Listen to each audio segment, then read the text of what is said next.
జై ప్రభు వారికి జై హల్లెలూయా.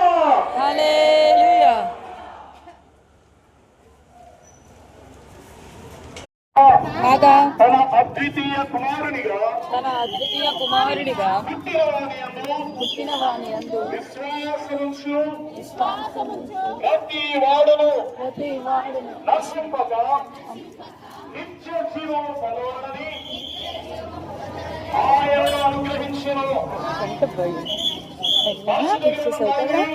Good girl. ఈ రీతిగా సెలవిస్తోంది, ప్రయాసపడి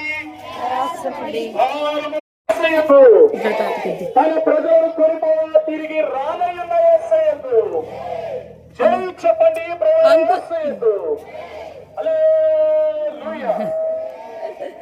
బాయ్ చెప్పు.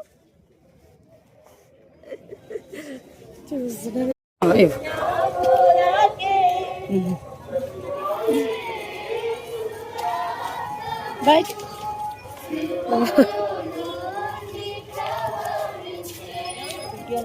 డబ్బులు వచ్చేసి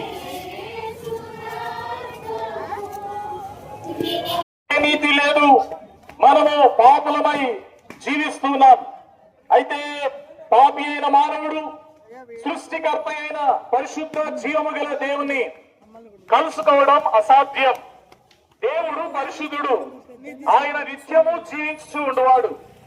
ఆయన యొక్క ప్రణాళిక ఈ లోకంలో ఉన్న మానవులందరూ దేవునితో సహవాసం కలిగి నిత్యము జీవించాలని. అయితే దేవుని మానవుడు చేరుకోకుండా అడ్డుగా ఉన్నది మానవుని యొక్క దోషమే. అయితే మానవులకు రక్షణ కలిగించిన నిమిత్తమై ఈ లోకంలోనికి పంపించారు. యేసుక్రీస్తు ప్రభువును ఈ లోకంలో ఇచ్చారా? నీ పాప శిక్షను తీసుకున్నాడన్నా హ్యాపీ. ఆయన